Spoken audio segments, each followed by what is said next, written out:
Hiya, folks. Ziggy had to get a rabies shot yesterday, and he had some kind of reaction to it, and he was barfing all over the place, and it freaked us out. And then we called the vet, and we had to go back to the vet and take him and get another shot or something. And he was in a cage, and he pooped on himself, and oh my God, what a day!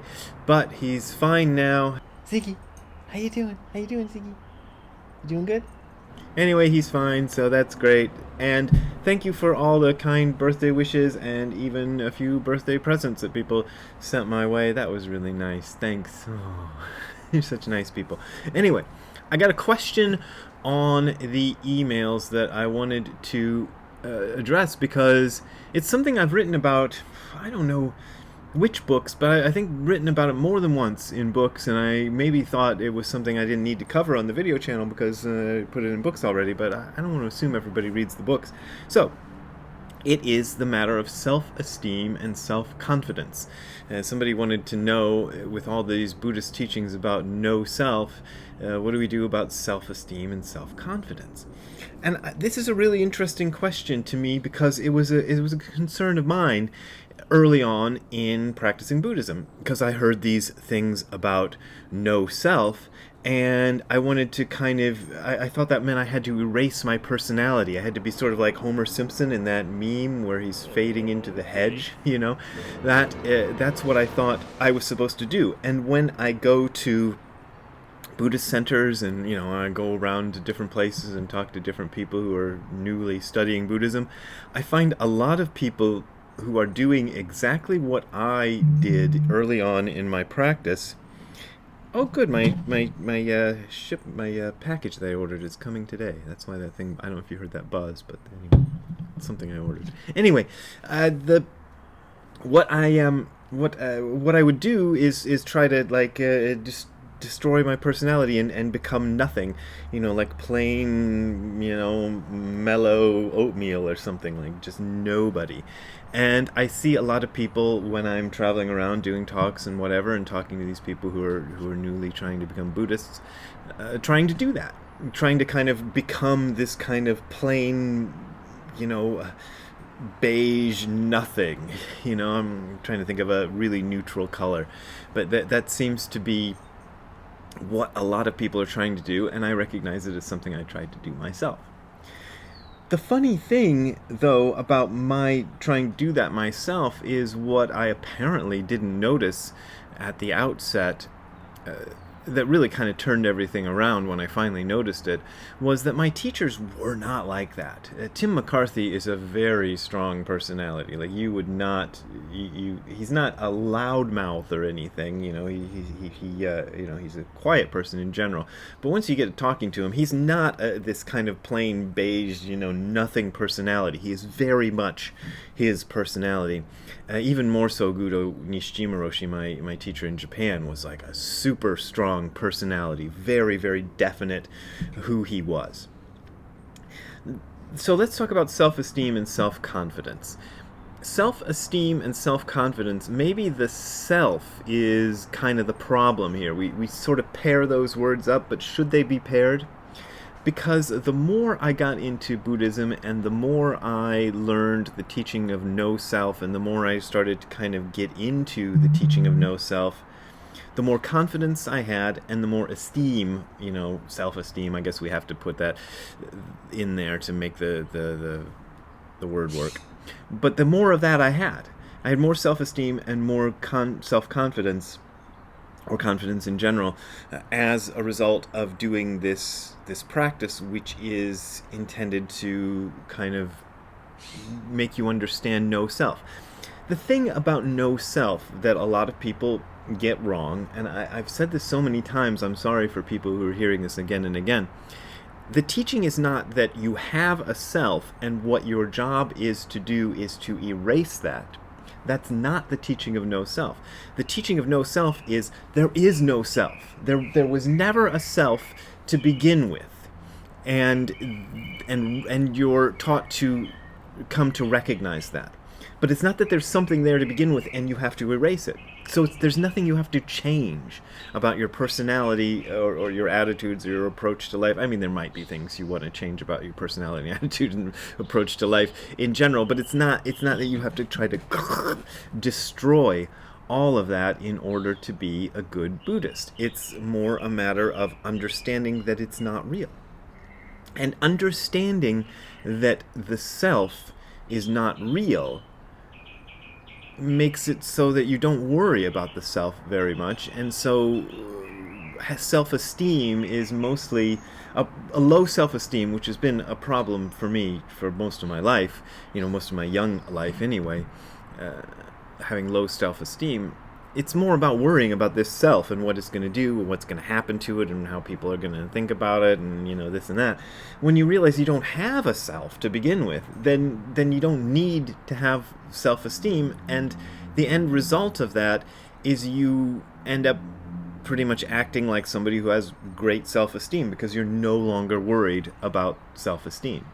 As far as confidence, this is one of the things that I think is, and nobody talks about this, but I think it's one of the sort of possible dangers of Zazen practice, is that it can produce a person who has so much confidence that they're likely to make mistakes based on how much confidence they have. And I think in my case, I can see a lot of cases in my life where these things didn't end up being horribly damaging or anything I'm going to have to confess about in public or something like that, but I'm thinking of things that I did because I had so much confidence that I kind of overestimated what I ought to be doing by seeing that a lot of things were possible for me to do that I would have thought were impossible because I didn't have enough confidence. And then you erase all that sort of barrier to having confidence and realize you can do pretty much anything you want.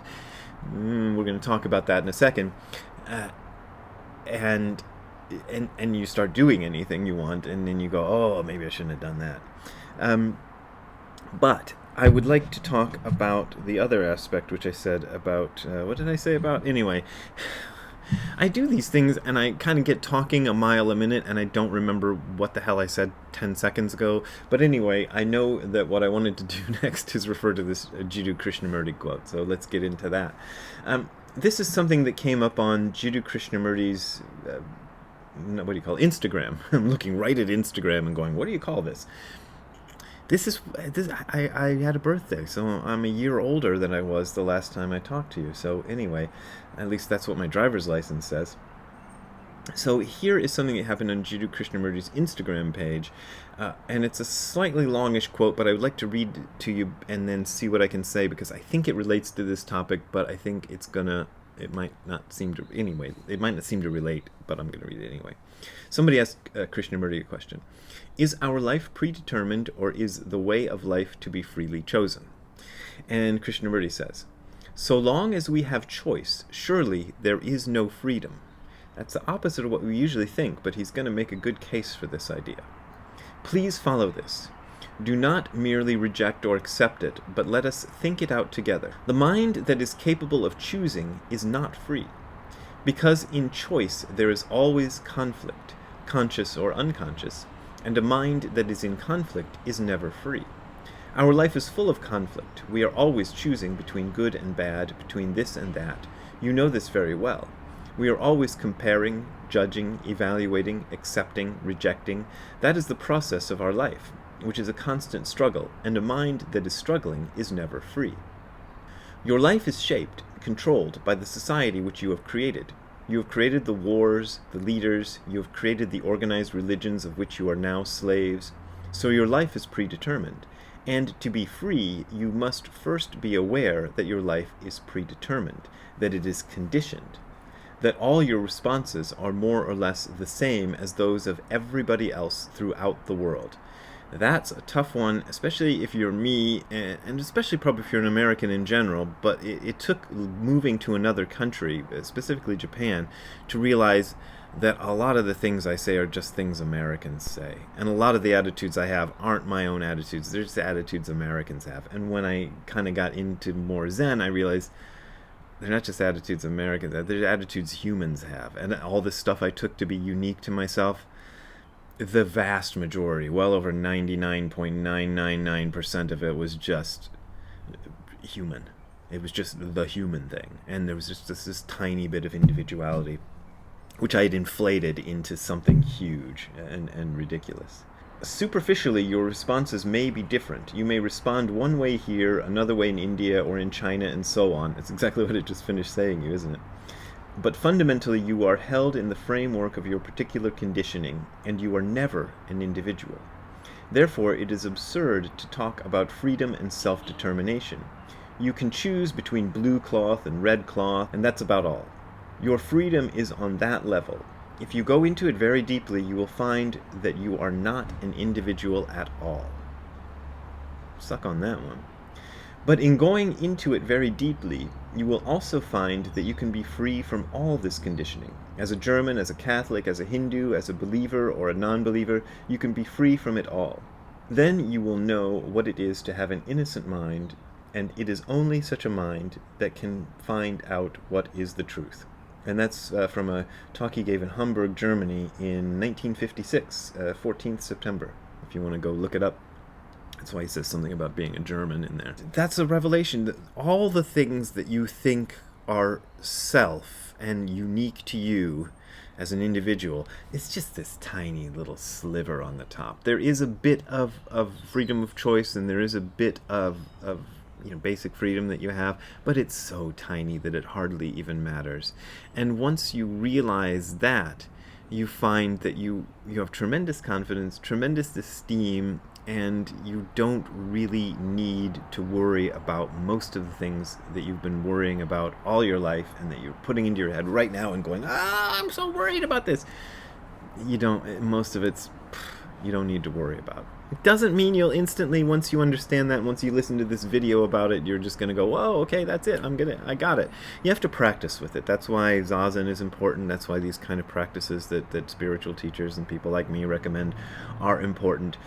But the initial spark of understanding how little freedom you actually have and how small this little layer of self, this individual self layer is on top of something much bigger, when you realize that, self-esteem, self-confidence, they don't become that much of a problem anymore, at least in terms of not having them, maybe having a little bit of an overabundance of them, which is probably one of the reasons they recommend that you study Buddhism with a teacher and a Sangha, because you can get an overabundance of self-esteem and self-confidence. And I think a lot of the people who kind of come to it without a teacher and a Sangha, this is kind of why I feel like I didn't go terribly wrong with it, is they don't have a framework. If you, one of the things that helped me with Nishijima Roshi was realizing that I would have these great revelations, and then I'd bring them to him, and he'd go, no, forget about that. And then I'd get angry, and then I'd go, well, why am I angry? Because this old man told me to forget about it. And I go, oh, because that old man is telling me something that I know already. So there you go. That's my talk for today about self-confidence and stuff. I hope you enjoyed it. If you want to contribute to me being able to do more talks about self-confidence, you can send money to this URL. That is still my only way of making a living. I thank you for your great donations on my birthday. That's wonderful. I'm still gotta ask for donations because it's really my only source of income, and I really thank you. If you're having financial trouble, as I always say, don't donate to me. It's not that important. I'm not going broke or anything. But the reason I'm not going broke or anything is because people do contribute, and I thank you very much for that, because that's how I keep going. That's how I buy Ziggy food and pay his vet bill, which was not insubstantial yesterday. But that's fine. And we will see you later. Have a good time all the time. Bye.